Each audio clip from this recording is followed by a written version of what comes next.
Hello friends, तो स्वागत है एक बार फिर से आपके अपने यूट्यूब चैनल मैथमेटिकल इंस्टीट्यूट में। मैं एमडी किलाखली लेकर के आया हूँ आप सभी के लिए आज क्लास 12 एनसीईआरटी का इंग्लिश बुक, जो कि आज इस वीडियो में हम लोग डील करने वाले हैं पोएट्री सेक्शन, जिसका चैप्टर है हमारा चैप्टर 8, जिसका नाम क्या है फायर हिम यानी कि अग्निगीत। तो इससे जुड़ी आज हम लोग सबसे पहले इसका समरी देखेंगे, लेकिन समरी से पहले ऑथर से जुड़ी कुछ बातें जो हैं आपके हर बार बोर्ड एग्जाम में पूछा जाता है, उसको आज हम लोग डील करने वाले हैं। तो जैसा कि यहाँ पे लिखा है पोएट्री सेक्शन, यानी कि इस वीडियो में आज हम लोग क्या डील करने वाले हैं, पोएट्री सेक्शन का चैप्टर 8 यानी कि फायर हिम, जिसका मतलब क्या होता है, फायर हिम मतलब अग्निगीत, जो कि ये जो पूरा चैप्टर जो है अग्निगीत से रिलेटेड है, तो इसलिए इसका नाम क्या रखा गया है, फायर हिम अग्निगीत। तो चलिए सबसे पहले बढ़ते हैं इसके राइटर की ओर। तो सबसे पहले fire hymn has been written by Keki N Daruwalla, यानी कि जो फायर हिम अग्निगीत जो है किसके द्वारा लिखा गया है, केकी एन दारूवाला, जो कि एक पारसी है, यानी कि एक पारसी धर्म से रिलेटेड है। उनका नाम क्या है, केकी एन दारूवाला, जिनका साइंटिफिक नाम क्या इसको कह सकते हैं, जोरोस्ट्रियन, यानी कि जोरोस्ट्रियन का मतलब क्या होता है, पारसी धर्म, जो कि इनका ताल्लुकात रखते थे पारसियन धर्म से। केकी एन दारूवाला अपना संबंधित थे किस धर्म से, पारसी। आगे है डेट ऑफ बर्थ, यानी कि इनका जन्म कब हुआ, 1937 लाहौर, यानी कि इनका जन्म जो होता है 1937 ईस्वी को लाहौर में, जहाँ की पाकिस्तान में पड़ता है, उनका यहाँ पे जन्म हुआ था। लेकिन इनका जो नेशनलिटी है वो इंडियन है, यानी कि जन्म हुआ था पाकिस्तान में, लेकिन वो बाद में इंडिया में आकर वहीं पे अपना नेशनलिटी यानी कि वहीं पे अपना सेटल्ड हो गए इंडिया में।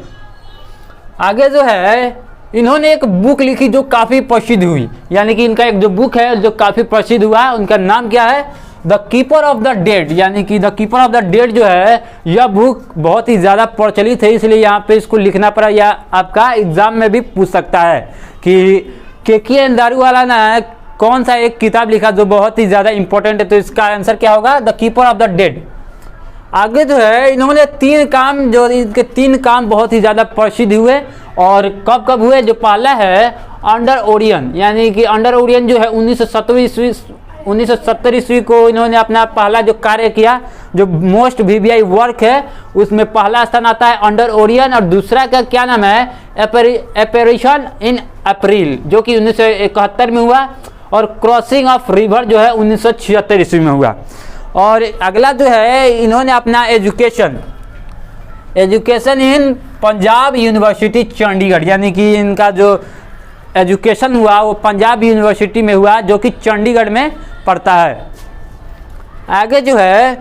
अवार्ड्स, यानी कि इनको 3 क्षेत्र में अवार्ड मिला, यानी कि 3 क्षेत्र में सबसे ज़्यादा प्रसिद्ध हुए, उनको उसी क्षेत्र में अवार्ड दिया गया। पहला क्या है, साहित्य अकादमी अवार्ड इन 1984, यानी कि सन 1984 ईस्वी में साहित्य अकादमी पुरस्कार से इनको सम्मानित किया जा चुका है। किसको, केकी एन दारूवाला। अगला जो है पद्मश्री अवार्ड, यानी कि पद्मश्री अवार्ड से भी इनको सम्मानित किया जा चुका है। कॉमनवेल्थ पोएट्री अवार्ड से भी इनको सम्मानित किया जा चुका है। यानी कि ये जो 3 अवार्ड है इनको, यानी कि तीनों क्षेत्र में इनको सम्मानित किया जा चुका है केकी एन दारूवाला को। आगे जो है पारसी, यानी कि जो पोएट है, यानी कि पोएट स्पीकर नरेटर जो भी आप कह सकते हैं, केकी एन दारूवाला वो एक प्रकार का पारसी हैं। और पारसी का अर्थ क्या होता है, जो पारसी का अर्थ होता है वर्शिप ऑफ फायर, जो कि अग्नि की जो पूजा करते हैं एज गॉड, यानी कि भगवान के रूप में अग्नि की पूजा करते हैं, उन्हें हम लोग क्या कहते हैं, पारसी। आगे जो है a well known short story writer, यानी कि शॉर्ट स्टोरी राइटर के नाम से अज्ञात, यानी कि फेमस हुए, कौन, केकी एन दारूवाला, यानी कि राइट जो है यानी बहुत ज़्यादा लिखा हुआ है। अगला है he is an IPS officer, यानी कि इस कविता के माध्यम से जो केकी एन दारूवाला हैं एक IPS के पद पर नियुक्त है, आसीन है। तो ये तो था जो हमारा बेसिक कॉन्सेप्ट चैप्टर से रिलेटेड। अब चलिए बढ़ते हैं हम लोग अपने समरी की ओर। तो आइए बढ़ते हैं हम लोग अपने समरी की ओर। आज जो समरी है, यानी कि फायर हिम के बारे में हम लोगों ने, इसके ऑथर के बारे में कुछ बातें थी जो आप लोगों ने जानी। इसके बाद आज हमारा क्या होता है, समरी। तो सबसे पहले यहाँ पे लिखा है fire hymn is an emotional heart touching poem written by Keki N Daruwalla, यानी कि जो फायर हिम यानी कि अग्नि गीत जो है एक बहुत ही इमोशनल और दिल को छू जाने वाली एक बहुत ही बेहद रोचक कहानी कविता, इसको कहते हैं कविता है, जो कि केकी अंदारीवाला ने लिखा हुआ है।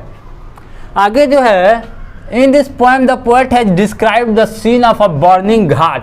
यानी कि इस कविता के माध्यम से कवि यह कहना चाह रहे हैं कि the scene of a burning ghat, यहाँ पे जो लोग अपने अंतिम संस्कार जहाँ पे करते हैं लोग, वहाँ का सीन जो कवि जो है दर्शा रहे हैं। Where dead bodies were cremated, यानी कि जहाँ पे अंतिम संस्कार होता है, जहाँ पे बॉडी को जलाया जाता है, वहाँ का ये जो सीन पूरा कवि जो है यहाँ पे आप सभी के सामने डिस्क्राइब किया हुआ है, प्रेजेंटेड किए हुए हैं। The atmosphere around the Ghat was full of smoke, जहाँ पे घाट का जो एटमोसफेयर वातावरण होता है पूरी तरह से धुआं से भरपूर होता है, पूरा तरह से वहाँ पे धुआं फैल जाता है। At the atmosphere around the ghat ghost were wandering here and there, जहाँ पे भूतों का बसेरा हो जाता है, यहाँ और वहाँ भूत चलने लगते हैं, शाम का वक्त हो जाता है, भूत चलने लगते हैं घाट के समय पे। आगे जो है, and passer by get the frightened, जहाँ पे लोग काफ़ी डरे हुए रहते हैं, जहाँ पे घाट होता है वहाँ पे ये सब जो कवि है केकी अंदारीवाला ये सब प्रेजेंट किए हुए हैं। आगे जो है, the bodies at the ghat were nearly burnt but some bodies were half burnt embers had lost it redness, जो कवि यहाँ पे कह रहे हैं कि कुछ ऐसे जो बॉडीज होते हैं जिनको जलने में उतना दिक्कत नहीं होता है, जो पूरी तरह से एक बार में ही कम्प्लीटली जल जाते हैं, लेकिन वहाँ पर भी कुछ ऐसे बॉडीज आ जाते हैं जो कि आधा अधूरा जलता है। तो उस तरीके से यहाँ पे घाट पे जब लॉस्ट ऑफ रेडनेस, जहाँ पे बहुत से लोगों को दिक्कत होती है, जो घाट पे जो जाते हैं जो आधा जलता है उनको काफ़ी तरह की जो दिक्कत समस्याएं होती हैं वो उत्पन्न हो जाती हैं आधा जलने के कारण। आगे जो है, his father pointed out and said something fire was negligent being a Parsi, उनके पिताजी जो थे अब यहाँ पे उनको एक छोटा सा टॉपिक मिल जाता है कि आखिरकार जो मेरा बॉडी है आधा दूध जला, क्या पारसी होने के कारण मेरे बॉडी को जलने से निकार कर दिया गया, यानी कि अगर वो पारसी हैं तो क्या उनका बॉडी आधा अधूरा जलेगा। He decided to save it from the scene, वो इस पाप से उनको बचाने से रोक रहे हैं। The Parsi don't burn their dead body this consigned it to the tower of silence, उसके बाद जो पारसी जो होते हैं उसके बाद वहाँ पे अपने बॉडीज को जलाने से रोक देते हैं, कई समय तक, बहुत ही लंबे समय तक वहाँ पे साइलेंस हो जाते हैं। 20 years later the poet first born dead and he consigned it to the fire and the fire burnt it completely, यानी कि 20 सालों के बाद जो कवि होता है फिर से कोई बॉडी को जलाने के लिए शमशान घाट पे जाते हैं, जहाँ पे उनकी बॉडी अब की बार पूरी तरीके से जल जाती है कम्प्लीटली। आगे, this was against the practice of religion, ये इस तरीके से जो कवि है अपने धर्म के विपरीत जाके वहाँ पे बर्निंग घाट यानी घाट पे जो जाके अपने बॉडी को बर्न कराते हैं यानी कि जलाते हैं। इस तरीके से जो हमारा जो समरी है यहीं पे ख़त्म होता है। तो चलिए, कैसा लगा आप लोग आज का सेशन, आप कमेंट बैक में फीडबैक देना अवश्य दीजिएगा। और अभी तक आप हमारे चैनल पर नए हैं तो चैनल को कर दीजिए सब्सक्राइब, ताकि वीडियो से जुड़ी सभी नोटिफिकेशन आप तक पहुँचती रहे, क्योंकि जो हमारा जो बोर्ड एग्ज़ाम 2022 के लिए मोस्ट BVI सेशन जो चलने वाला है, जहाँ पे आपको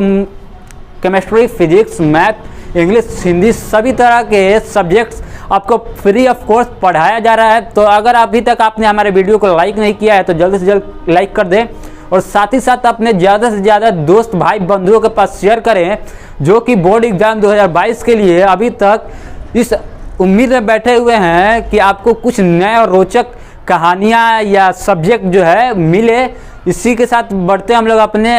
अगले वीडियो में, तब तक के लिए जय हिंद, जय भारत।